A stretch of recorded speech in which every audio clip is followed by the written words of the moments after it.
بسم الله الرحمن الرحيم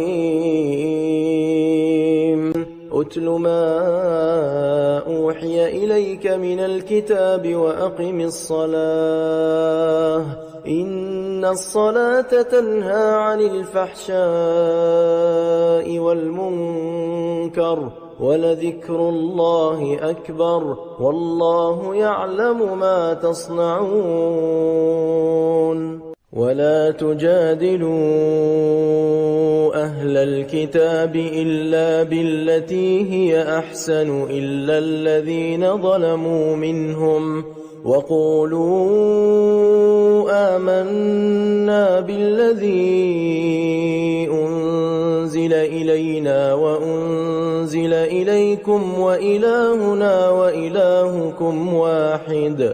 وإلهنا وإلهكم واحد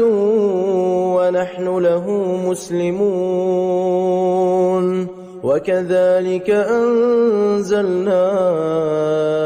إليك الكتاب فالذين آتيناهم الكتاب يؤمنون به ومن هؤلاء من يؤمن به وما يجحد بآياتنا إلا الكافرون وما كنت تتلو من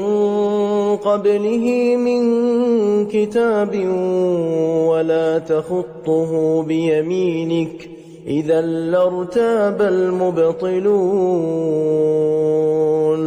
بل هو آيات بينات في صدور الذين أوتوا العلم وما يجحد بآياتنا إلا الظالمون وقالوا لولا أنزل عليه آيات من ربه قل إنما الآيات عند الله وإنما أنا نذير مبين أولم يكفهم أنا أنزلنا عليك الكتاب يتلى عليهم إن في ذلك لرحمة وذكرى لقوم يؤمنون قل كفى بالله بيني وبينكم شهيدا يعلم ما في السماوات والأرض والذين آمنوا بالباطل وكفروا بالله أولئك هم الخاسرون ويستعجلونك بالعذاب ولولا أجل مسمى لجاءهم العذاب وليأتينهم بغتة وهم لا يشعرون يستعجلونك بالعذاب وإن جهنم لمحيطة بالكافرين يوم يغشاهم العذاب من فوقهم ومن تحت أرجلهم ويقول ذوقوا ما كنتم تعملون يا عبادي الذين آمنوا إن أرضي واسعة فإياي فاعبدون كل نفس ذائقة الموت ثم إلينا ترجعون والذين آمنوا وعملوا الصالحات لنبوئنهم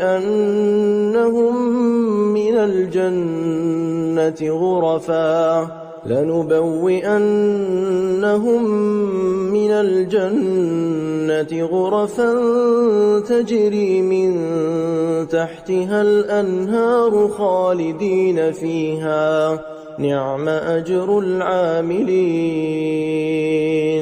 الذين صبروا وعلى ربهم يتوكلون وكأين من دابة لا تحمل رزقها الله يرزقها وإياكم وهو السميع العليم ولئن سألتهم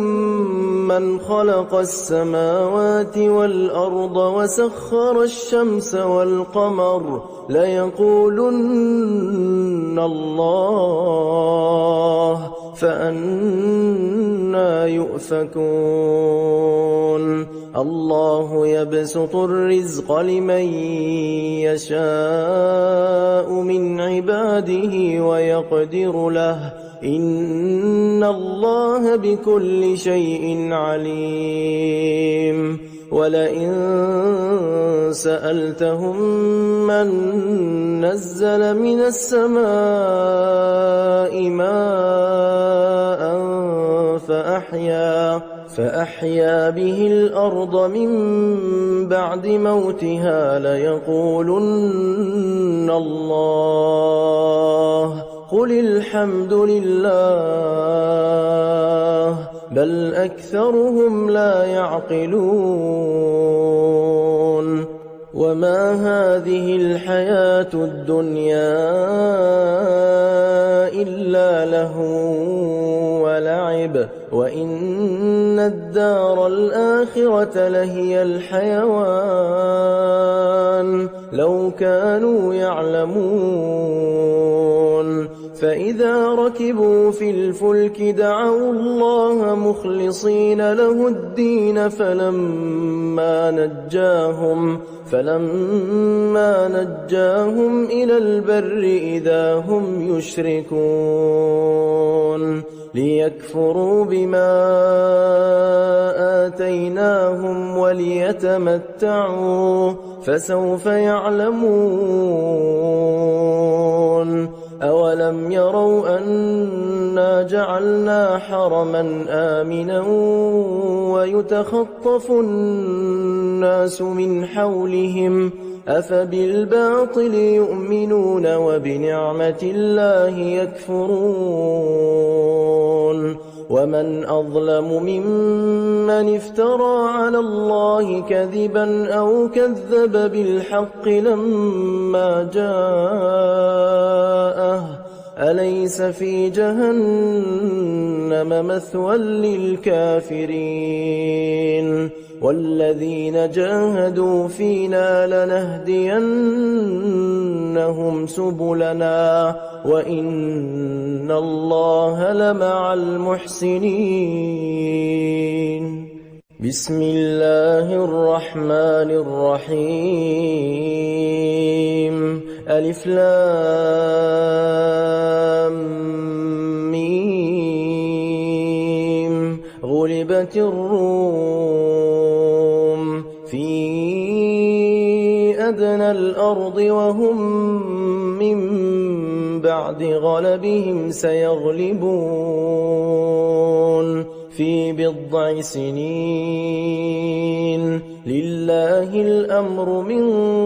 قبل ومن بعد ويومئذ يفرح المؤمنون بنصر الله ينصر من يشاء وهو العزيز الرحيم وعد الله لا يخلف الله وعده ولكن أكثر الناس لا يعلمون ظاهرا من الحياة الدنيا وهم عن الآخرة هم غافلون أولم يتفكروا في أنفسهم ما خلق الله السماوات والأرض وما بينهما إلا بالحق إلا بالحق وأجل مسمى وإن كثيرا من الناس بلقاء ربهم لكافرون أولم يسيروا في الأرض فينظروا كيف كان عاقبة الذين من قبلهم كانوا أشد منهم قوة وأثاروا الأرض وعمروها أكثر مما عمروها وجاءتهم رسلهم بالبينات فما كان الله ليظلمهم ولكن كانوا أنفسهم يظلمون ثم كان عاقبة الذين أساءوا السوء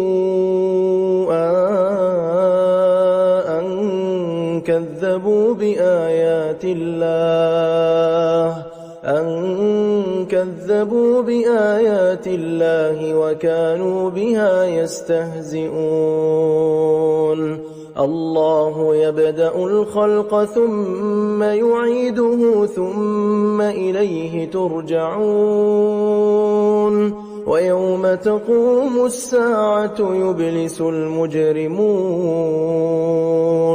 ولم يكن لهم من شركائهم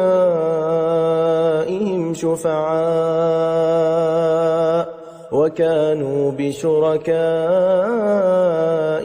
كافرين ويوم تقوم الساعة يومئذ يتفرقون فأما الذين آمنوا وعملوا الصالحات فهم في روضة يحبرون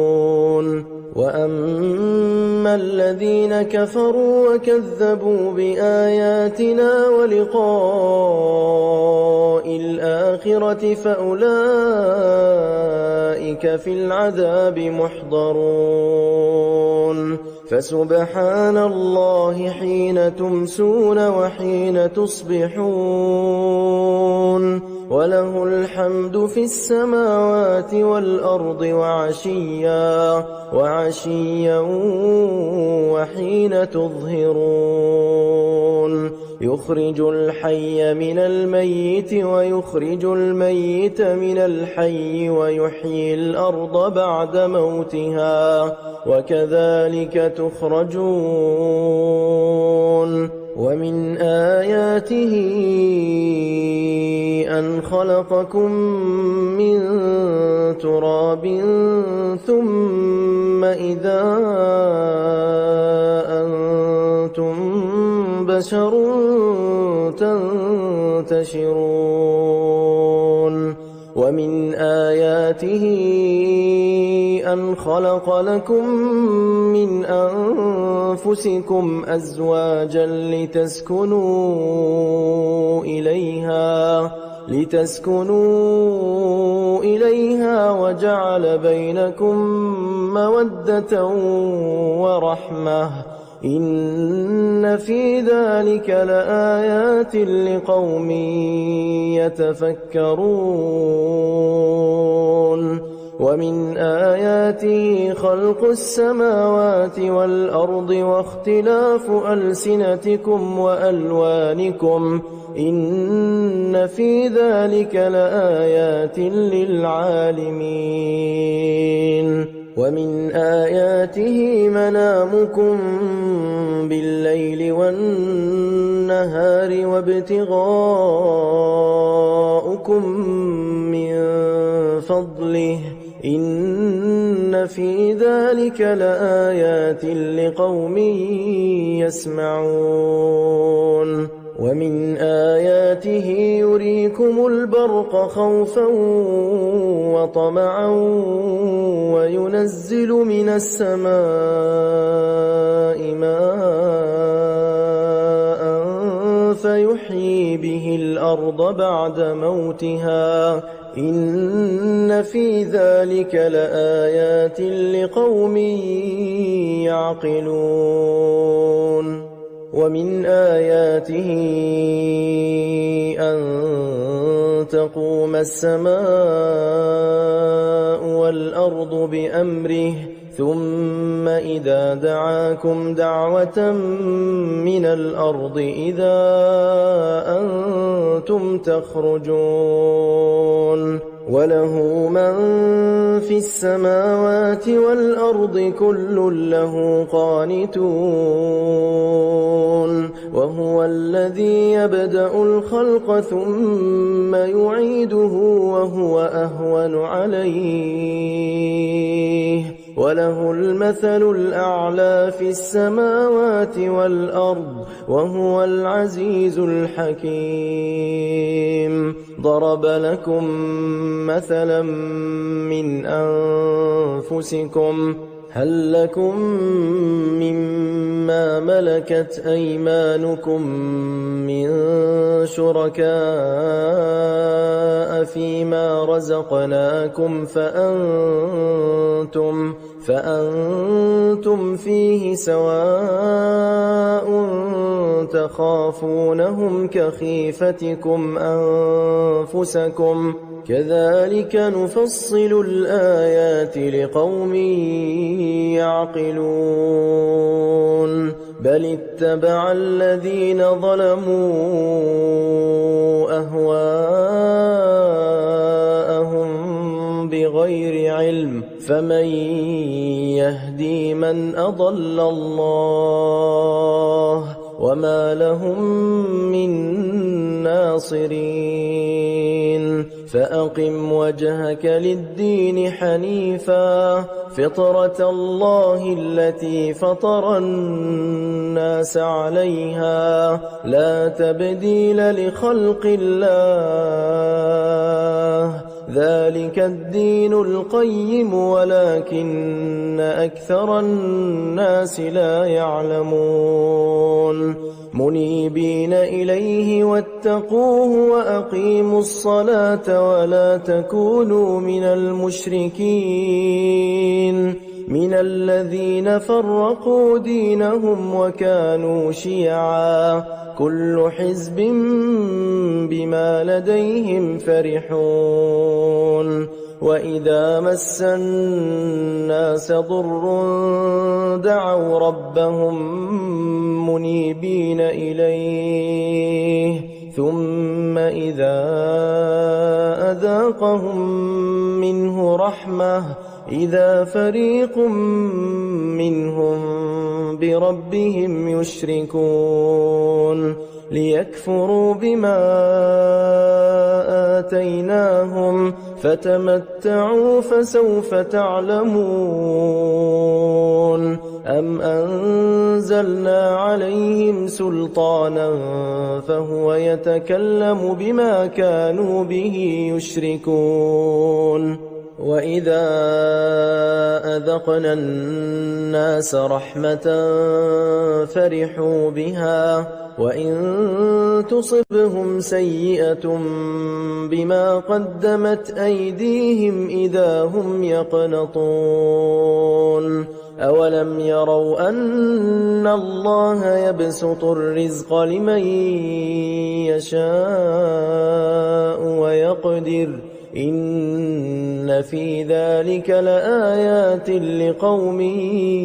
يؤمنون فآت ذا القربى حقه والمسكين وابن السبيل ذلك خير للذين يريدون وجه الله وأولئك هم المفلحون وما آتيتم من ربا ليربو في أموال الناس فلا يربو عند الله وما آتيتم من زكاة تريدون وجه الله فأولئك فأولئك هم المضعفون. الله الذي خلقكم ثم رزقكم ثم يميتكم ثم يحييكم، هل من شركائكم من يفعل من ذلكم من شيء؟ سبحانه وتعالى عما يشركون. ظهر الفساد في البر والبحر بما كسبت أيدي الناس ليذيقهم بعض الذي عملوا لعلهم يرجعون. قل سيروا في الأرض فانظروا كيف كان عاقبة الذين من قبل، كان أكثرهم مشركين. فأقم وجهك للدين القيم من قبل أن يأتي يوم لا مرد له من الله، يومئذ يصدعون. من كفر فعليه كفره، ومن عمل صالحا فلأنفسهم يمهدون، ليجزي الذين آمنوا وعملوا الصالحات من فضله، إنه لا يحب الكافرين. ومن آياته أن يرسل الرياح مبشرات وليذيقكم من رحمته ولتجري الفلك بأمره ولتبتغوا من فضله ولعلكم تشكرون. ولقد أرسلنا من قبلك رسلا إلى قومهم فجاءوهم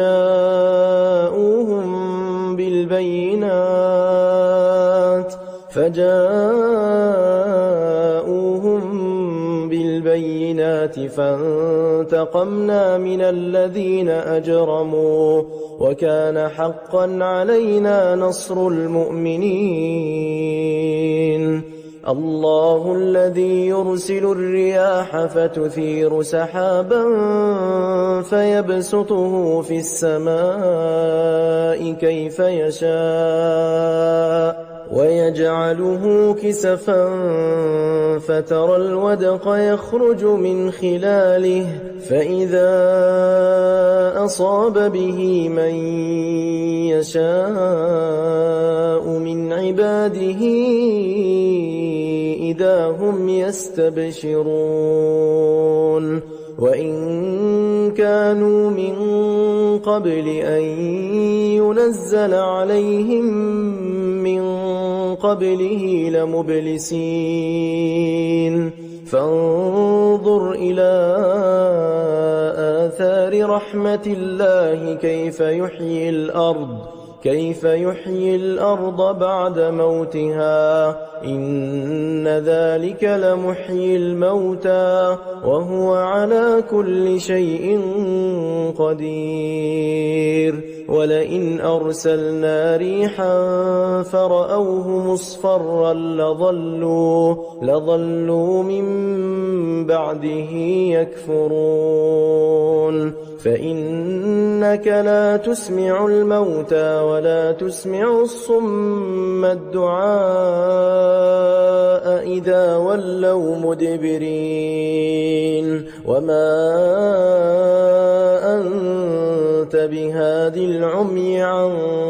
ضلالتهم، إن تسمع إلا من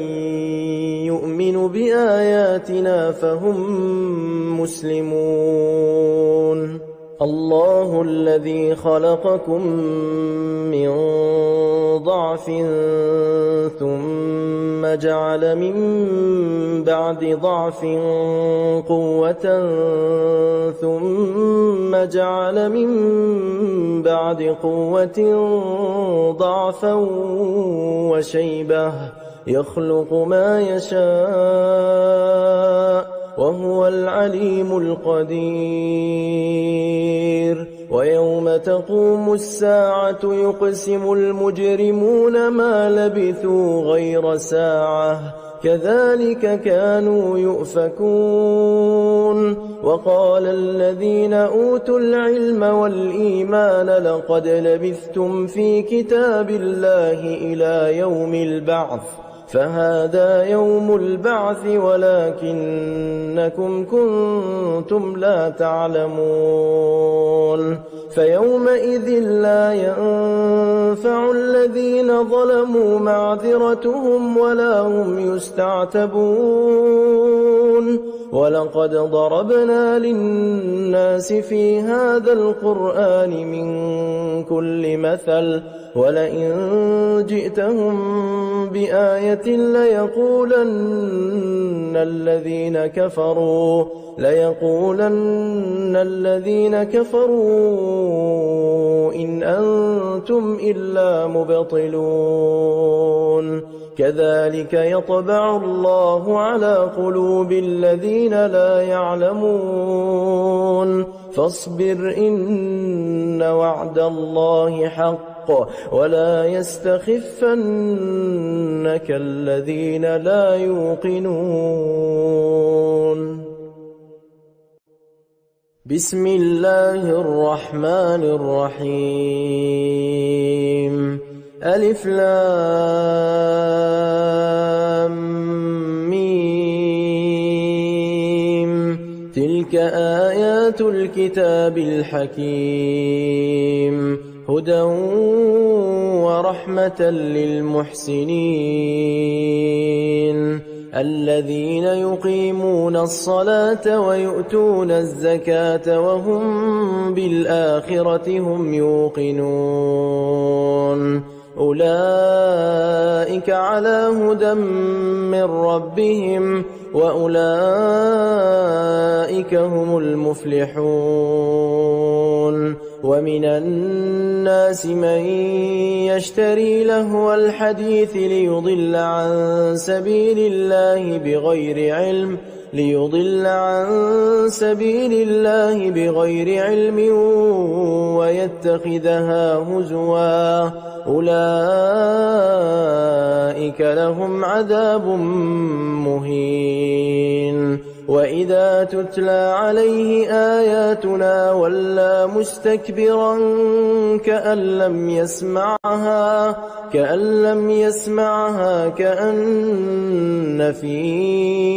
أذنيه وقرا فبشره بعذاب أليم إن الذين آمنوا وعملوا الصالحات لهم جنات النعيم خالدين فيها وعد الله حقا وهو العزيز الحكيم خلق السماوات بغير عمد ترونها وألقى في الأرض رواسي أن تميد بكم وبث فيها من كل دابة وأنزلنا من السماء ماء فأنبتنا فيها من كل زوج كريم هذا خلق الله فأروني ماذا خلق الذين من دونه بل الظالمون في ضلال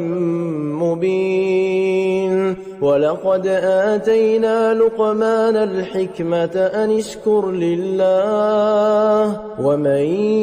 يشكر فإنما يشكر لنفسه ومن كفر فإن الله غني حميد وإذ قال لقمان لابنه وهو يعظه يا بني لا تشرك بالله إن الشرك لظلم عظيم ووصينا الإنسان الإنسان بوالديه حملته أمه وهنا على وهن وفصاله في عامين أن اشكر لي ولوالديك إلي المصير وإن جاهداك على أن تشرك بي ما ليس لك به علم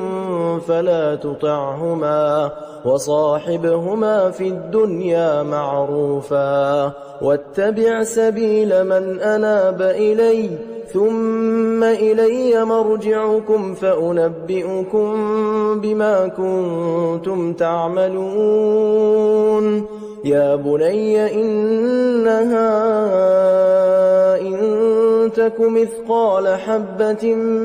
من خردل فتكن في صخرة أو في السماوات أو في الأرض يأت بها الله إن الله لطيف خبير يا بني أقم الصلاة وأمر بالمعروف وانه عن المنكر واصبر على ما أصابك إن ذلك من عزم الأمور ولا تصعر خدك للناس ولا تمش في الأرض مرحا إن الله لا يحب كل مختال فخور واقصد في مشيك واغضض من صوتك إن أنكر الأصوات لصوت الحمير ألم تروا أن الله سخر لكم ما في السماوات وما في الأرض وأسبغ عليكم نعمه ظاهرة وباطنة ومن الناس من يجادل في الله بغير علم ولا هدى ولا كتاب منير وإذا قيل لهم اتبعوا ما أنزل الله قالوا بل نتبع ما وجدنا عليه آباءنا أولو كان الشيطان يدعوهم إلى عذاب السعير ومن يسلم وجهه إلى الله وهو محسن فقد استمسك بالعروة الوثقى وإلى الله عاقبة الأمور ومن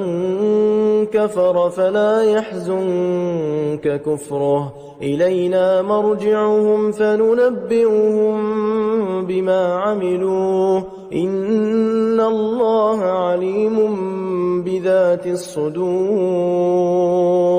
نمتعهم قليلا ثم نضطرهم إلى عذاب غليظ قل الحمد لله بل أكثرهم لا يعلمون لله ما في السماوات والأرض إن الله هو الغني الحميد ولو أن ما في الأرض من شجرة أقلام والبحر يمده من بعده 7 أبحر ما نفدت كلمات الله إن الله عزيز حكيم ما خلقكم ولا بعثكم إلا كنفس واحدة إن الله سميع بصير ألم تر أن الله يولج الليل في النهار ويولج النهار في الليل وسخر الشمس والقمر كل يجري إلى أجل مسمى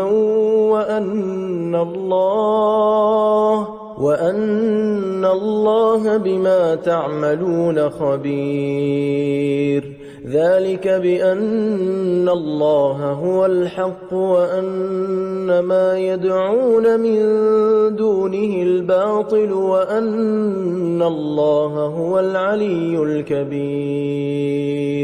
ألم تر أن الفلك تجري في البحر بنعمة الله ليريكم من آياته إن في ذلك لآيات لكل صبار شكور وإذا غشيهم موج كالظلل دعوا الله مخلصين له الدين فلما نجاهم إلى البر فمنهم مقتصد وما يجحد بآياتنا إلا كل ختار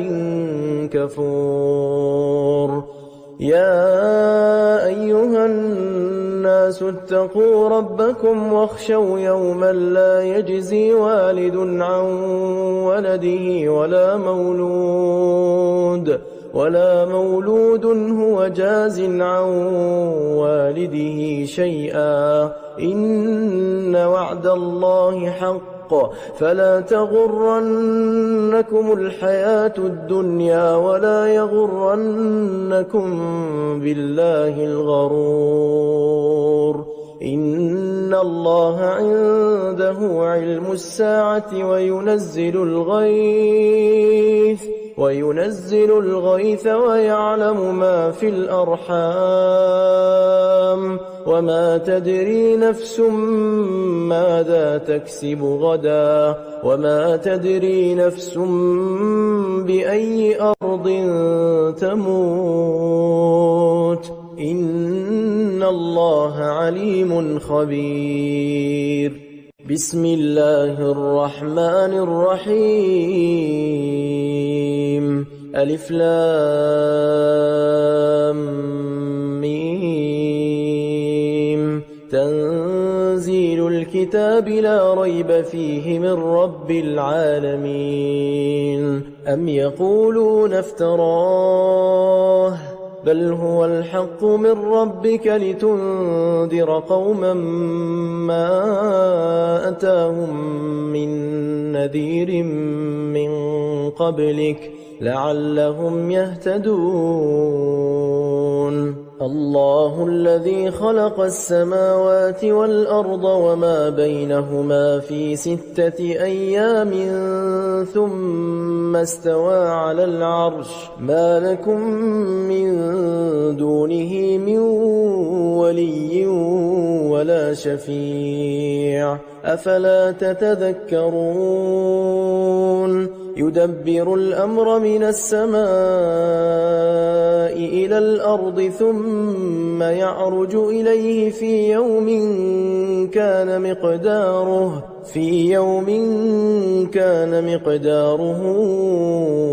1000 سنة مما تعدون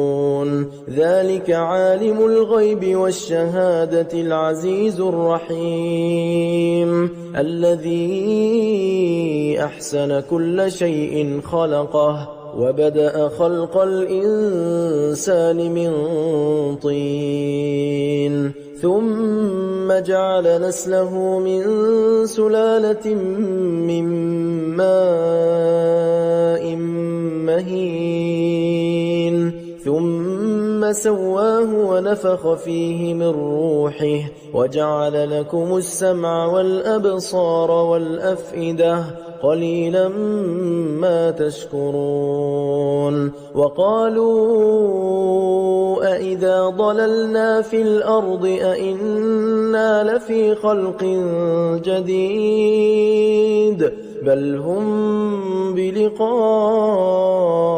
ربهم كافرون قل يتوفاكم ملك الموت الذي وكل بكم ثم إلى ربكم ترجعون ولو ترى إذ المجرمون ناكسوا رؤوسهم عند ربهم ربنا أبصرنا وسمعنا فارجعنا نعمل صالحا إنا موقنون ولو شئنا لآتينا كل نفس هداها ولكن حق القول مني لأملأن جهنم من الجنة والناس أجمعين فذوقوا بما نسيتم لقاء يومكم هذا إنا نسيناكم وذوقوا عذاب الخلد بما كنتم تعملون إنما يؤمن بآياتنا الذين إذا ذكروا بها خروا سجدا وسبحوا بحمد ربهم وهم لا يستكبرون تتجافى جنوبهم عن المضاجع يدعون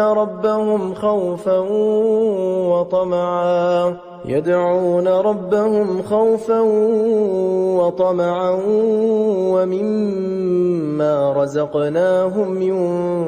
ينفقون فلا تعلم نفس ما أخفي لهم من قرة أعين جزاء بما كانوا يعملون أفمن كان مؤمنا كمن كان فاسقا لا يستوون أما الذين آمنوا وعملوا الصالحات فلهم جنات المأوى نزلا بما كانوا يعملون وأما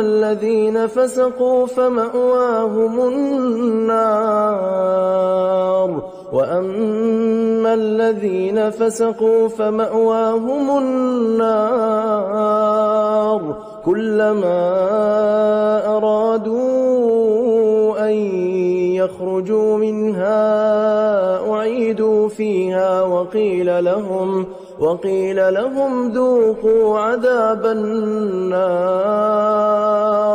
وقيل لهم ذوقوا عذاب النار الذي كنتم به تكذبون ولنذيقنهم من العذاب الأدنى دون العذاب الأكبر لعلهم يرجعون ومن أظلم ممن ذكر بآيات ربه ثم أعرض عنها إنا من المجرمين منتقمون ولقد آتينا موسى الكتاب فلا تكن في مرية من لقائه وجعلناه هدى لبني إسرائيل وجعلنا منهم أئمة يهدون بأمرنا لما صبروا وكانوا بآياتنا يوقنون إن ربك هو يفصل بينهم يوم القيامة فيما كانوا فيه يختلفون أولم يهد لهم كم أهلكنا من قبلهم من القرون يمشون في مساكنهم إن في ذلك لآيات أفلا يسمعون أولم يروا أنا نسوق الماء إلى الأرض الجرز فنخرج به زرعا تأكل منه أنعامهم وأنفسهم أفلا يبصرون ويقولون متى هذا الفتح إن كنتم صادقين قل يوم الفتح لا ينفع الذين كفروا إيمانهم ولا هم ينظرون فأعرض عنهم وانتظر إنهم منتظرون بسم الله الرحمن الرحيم يا أيها النبي اتق الله ولا تطع الكافرين والمنافقين إن الله كان عليما حكيما واتبع ما يوحى إليك من ربك إن الله كان بما تعملون خبيرا وتوكل على الله وكفى بالله وكيلا ما جعل الله لرجل من قلبين في جوفه وما جعل أزواجكم اللائي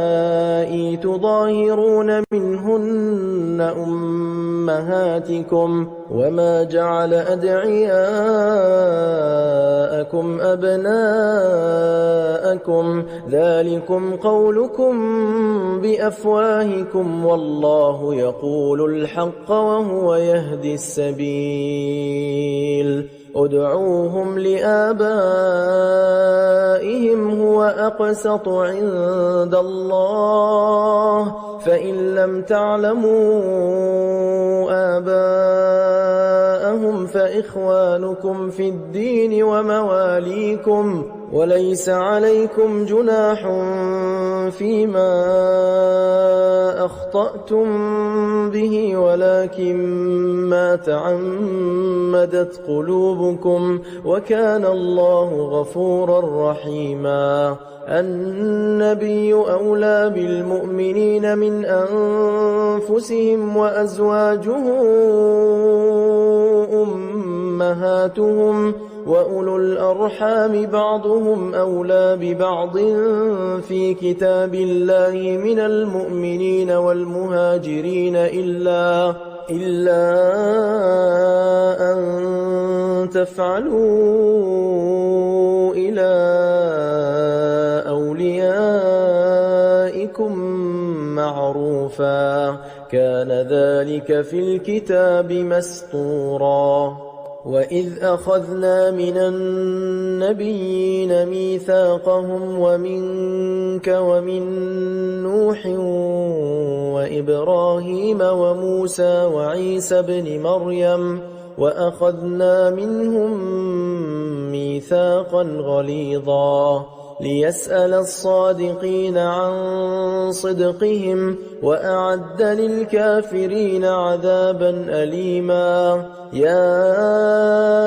أيها الذين آمنوا اذكروا نعمة الله عليكم إذ جاءتكم جنود فأرسلنا عليهم ريحا وجنودا لم تروها وكان الله بما تعملون بصيرا إذ جاءوكم من فوقكم ومن أسفل منكم وإذ زاغت الأبصار وبلغت القلوب الحناجر وتظنون بالله الظنونا هنالك ابتلي المؤمنون وزلزلوا زلزالا شديدا وإذ يقول المنافقون والذين في قلوبهم مرض ما وعدنا الله ورسوله إلا غرورا وإذ قالت طائفة منهم يا أهل يثرب لا مقام لكم فارجعوا ويستأذن فريق منهم النبي يقولون إن بيوتنا عورة وما هي بعورة إن يريدون إلا فرارا ولو دخلت عليهم من أقطارها ثم سئلوا الفتنة لآتوها وما تلبثوا بها إلا يسيرا ولقد كانوا عاهدوا الله من قبل لا يولون الأدبار وكان عهد الله مسؤولا قل لن ينفعكم الفرار إن فررتم من الموت أو القتل وإذا لا تمتعون إلا قليلا قل من ذا الذي يعصمكم من الله إن أراد بكم سوءا أو أراد بكم رحمة ولا يجدون لهم من دون الله وليا ولا نصيرا قد يعلم الله المعوقين منكم والقائلين لإخوانهم هلم إلينا ولا يأتون البأس إلا قليلا أشحة عليكم فإذا جاء الخوف رأيتهم ينظرون إليك تدور أعينهم كالذي يغشى عليه من الموت فإذا ذهب الخوف سلقوكم بألسنة حداد أشحة على الخير أولئك لم يؤمنوا فأحبط الله أعمالهم وكان ذلك على الله يسيرا يحسبون الأحزاب لم يذهبوا وإن يأتي الأحزاب يودوا لو أنهم بادون في الأعراب يسألون عن أنبائكم ولو كانوا فيكم ما قاتلوا إلا قليلا لقد كان لكم في رسول الله أسوة حسنة لمن كان يرجو الله واليوم الآخر وذكر الله كثيرا ولما رأى المؤمنون الأحزاب قالوا هذا ما وعدنا الله ورسوله وصدق الله ورسوله وما زادهم إلا إيمانا وتسليما من المؤمنين رجال صدقوا ما عاهدوا الله عليه فمنهم من قضى نحبه ومنهم من ينتظر وما بدلوا تبديلا ليجزي الله الصادقين بصدقهم ويعذب المنافقين إن شاء أو يتوب عليهم إن الله كان غفورا رحيما ورد الله الذين كفروا بغيظهم لم ينالوا خيرا وكفى الله المؤمنين القتال وكان الله قويا عزيزا وأنزل الذين ظاهروهم من أهل الكتاب من صياصيهم وقذف في قلوبهم الرعب فريقا تقتلون وتأسرون فريقا وأورثكم أرضهم وديارهم وأموالهم وأرضا لم تطئوها وكان الله على كل شيء قديرا يا أيها النبي قل لأزواجك إن كنتن تردن الحياة الدنيا وزينتها فتعالين أمتعكن وأسرحكن سراحا جميلا وإن كنتن تردن الله ورسوله والدار الآخرة فإن الله